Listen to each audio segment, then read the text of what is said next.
On today's show, Super Bowl 53 may be gone, but we will take you to the legacy the big game left behind in District 4. Speaking of football, we'll go one-on-one with the CEO of Chick-Fil-A College Football Hall of Fame. I'm Commissioner Natalie Hall, and the district is next.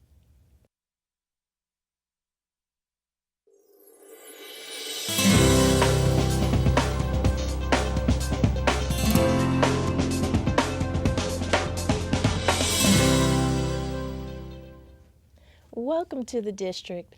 I'm Fulton County Commissioner Natalie Hall. Atlanta and Fulton County continue to receive high praise for the great and safe time that over 1 million visitors had during the 10-day experience of Super Bowl 53. Later in the show, we'll show you what the big game left as a lasting legacy to a particular District 4 community. But right now, we want to share with you one football venue that will call Fulton County home for years to come. I'm talking about the Chick-Fil-A College Football Hall of Fame. Dennis Admovich is the CEO of the College Football Hall of Fame. Welcome to the district, Dennis. Thank you, Commissioner Hall. So tell our guests, when did Chick-fil-A College Football Hall of Fame open? We opened up in August 2014, so we're very new to the district. Less than 5 years. Took a couple years to build the facility, but it's an incredible facility right there on Centennial District Park. And what can the fans expect to see when they visit? Fans can expect to learn about the traditions, the passions, the people of college football. It is truly about learning about the sport, the history of all of college football, but more importantly, it's about the experience. Our experience is like second to none on how you interact and how you're immersed into the attraction and immersed into college football. Oh, that's nice. And what can they expect as far as like special events? How can they expect to participate? We have special events that are happening on a regular basis at the hall, talks, panels, conversations, and then we're also always curating around college football. We curated around Super Bowl. We're curating around Black History Month. We're curating, always looking to the future, even for the NCAA Final Four. We'll be curating, and I know that's about basketball, but we're about sport. We're about college. We're about just celebrating traditions and passions of college football. So even during Final Four, you're going to see a lot of mixture of people that played in football, that also were basketball, and the stories that intermix between them.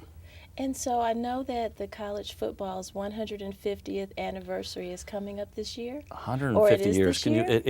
It begins this August. Yes. 150 years of college football. So we're going to be doing a big celebration for that. And what could we expect? So we have a massive archive, a lot of memorabilia in there, and we are going to be pulling out everything from back to the original game. We actually have the first dirt from Rutgers-Princeton. Did you say dirt? First dirt on the field. We even preserved that dirt to make sure that we celebrate the 150 years. But it's all the players, the conversations, the stories. At our core, we're storytellers. I always say that we're just keepers of the stories, and we're very honored and privileged to tell those stories and bring those stories forward. So for 150-year anniversary, you got a lot of stories you can bring forward, a lot of great people. And how will the College Football Hall of Fame kick out off the 2019 football season? So for every season, we have what we call Football Fest, and that we close off Marietta and we open it up to the public free of charge, and have the ability for all the fans to come down and celebrate the college season's kicking off. And we bring our partners out, and it's really not just college football, it's around all sports, but that all happens right there out in front of the College Football Hall of Fame. That sounds exciting. It's fun. It's a lot of fun. It's for the family. It is a big family occasion. That sounds exciting. Let's take a break, and when we come back, more from the Chick-fil-A College Football Hall of Fame. Stay with us.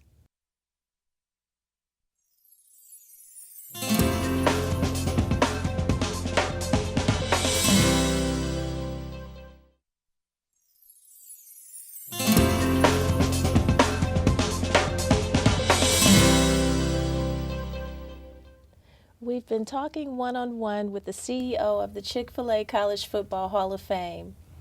What is one thing you want people living in Atlanta to know about the Hall of Fame? The Hall of Fame has won awards for what we do, and that is it's very highly customized for you and your experience, your 2.5-hour experience there. And that all starts with a pass, the all access pass that you receive.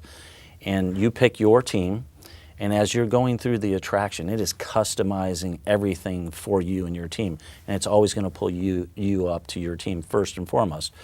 But the great piece about it is as you're going through those immersive experiences, it's recording you. It's capturing all that you're doing there, and it's putting it into a digital locker. So as you're going up to the game day desk, it's going to pull you to your school, your script, record as you're recording. It's going to give you all of that content. So it's like no other attraction in the United States, definitely no other museum that exists out there.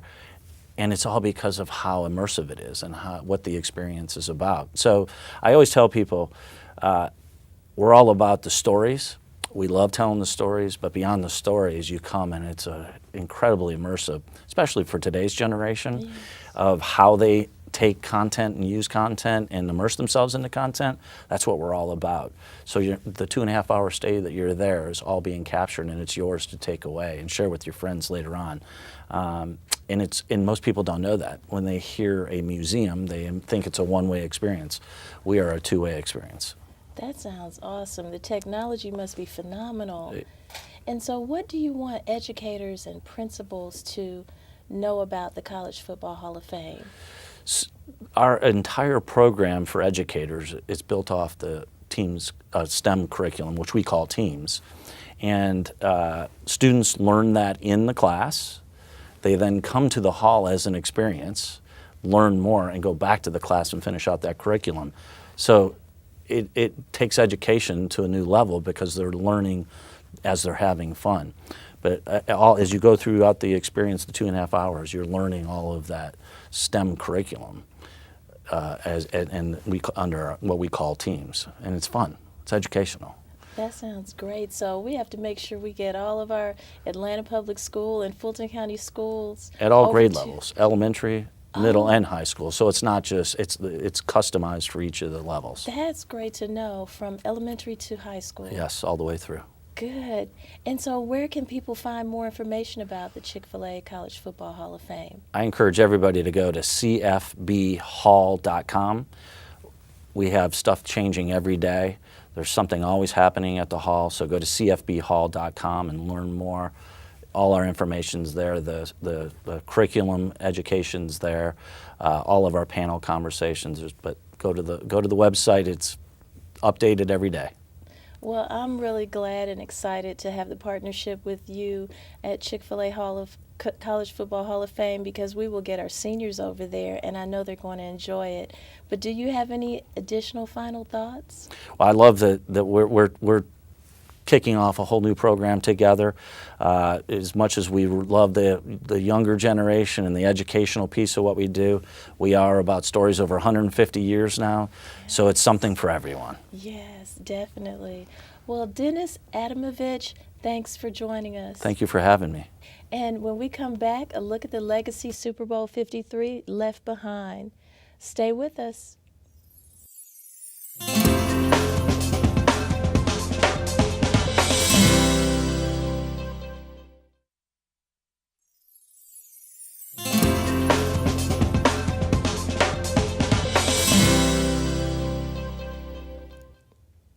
Welcome back.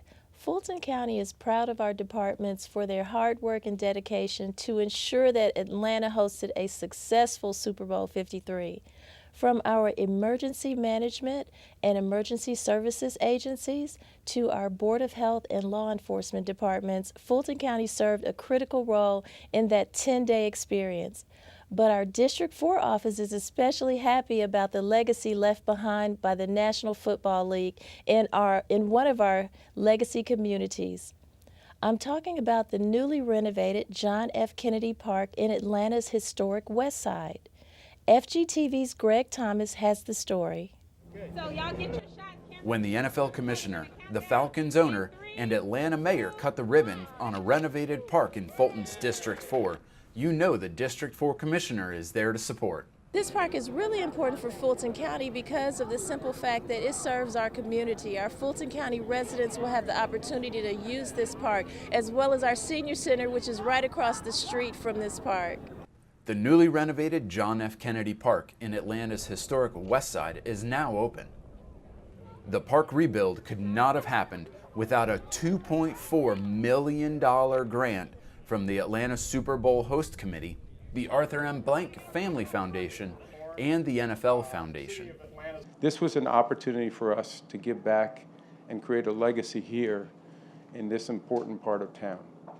The NFL gave the community a park with a versatile playing field, a playground, a basketball court, and a walking court, just to name a few. The Super Bowl isn't just about game day on Sunday. It's about all the other things that go on in and around in the community. And to be able to make a contribution like this, a permanent memory, years from now people will say, I got to play in that park and that was there because of the Super Bowl. With so many park amenities to enjoy, the residents of District 4 have no excuse not to get outside and play, weather permitting, of course. And I think that this is going to bring a lot to the community. It'll be a place where they can actually come and relax and exercise and play in the field with their kids, grandkids. It's just a great opportunity for this community to rebuild it. And though not everyone may be a fan of football, residents in this community are grateful for the gift the NFL left behind. Reporting for FGTV, I'm Greg Thomas. Thanks, Greg. And one more highlight from the Super Bowl that we would like to share. An art organization supported by Fulton County's Arts and Culture Department honors the life of a beloved Fulton commissioner. A mural of late Commissioner Joan P. Garner was part of a public art project called Off the Wall. The series was designed to highlight the city's civil rights and social justice journey and was officially part of the Super Bowl 53 experience. As members of the LGBT community, our history is often not told. And there were a couple of individuals that specifically talked about the late Fulton County Commissioner Joan Garner and all of the work that she did throughout her entire life to bridge the issues of LGBT rights, health, African American history, culture, and arts. And we were thrilled a few weeks after our listening session to find out that the artist that was there had decided to do a mural that specifically looked at Joan and her heritage.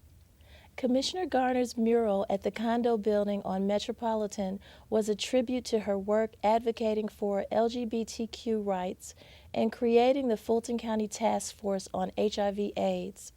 The citywide initiative led by Wonder Root and the Atlanta Super Bowl Host Committee ran from June 2018 through February 2019.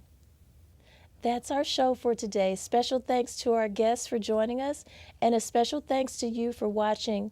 Feel free to contact our District 4 office anytime by calling 404-612-8226 or emailing district4@fultoncountyga.gov.